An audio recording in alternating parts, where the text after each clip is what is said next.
আসসালামু আলাইকুম। সবাই তোমরা কেমন আছো? বাইরে যাই আর যেখানেই যাই চা ছাড়া কি আমার চলে বলো? আর আমার সাথে যিনি আছেন মামি তারও চলে না। বৃক্ষমেলা ঘোরাঘুরি করে অবশেষে আরমান ভাইয়ের চায়ের দোকানে ঢুকলাম। সে বসে, বসে গল্প করতেছিল। বৃষ্টির দিন কাস্টমার তেমন ছিল না। আমাদের দেখে উঠে দাঁড়ালো। তার সাথে কথা বলতেছিলাম যে, "মামা দোকানটা তো খুব সুন্দর করে সাজিয়েছেন।"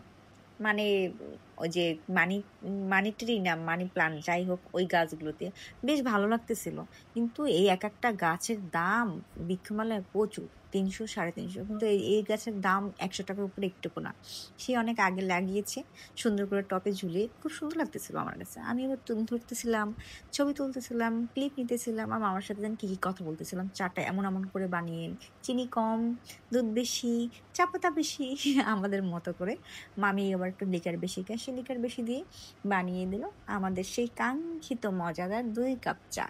আমরা চা নিয়ে বসে, বসে গল্প করতেছিলাম। আবার সুন্দর করে ক্লিপ নিতেছিলাম। কি সুন্দর না? এই গাছের পাশে ক্লিপ নিয়েছি। সুন্দরই লাগতেছে আমার কাছে। আমার কাছে তো ভীষণ মজা লাগতেছিল। চা পেয়ে একদম মন খুশি হয়ে গেছিল। তারপর আর কি সুন্দর, সুন্দর কাপের পাশে, পাশে নিয়ে দেখতেছিলাম। আবার একটু করতেছিলাম। মামি পিছন দিয়ে বলতেছিল, "এই চা ঠান্ডা হয়ে যাবে।" যেই ক্যামেরা দেখছি সুন্দর একটা লুক দিছে। দেখো আমি বললাম, "লুক দাও, লুক দাও।" ভিডিও নিতেছি। দেখো সুন্দর করে ক্লিপ নিয়ে একদম শেষ করলাম।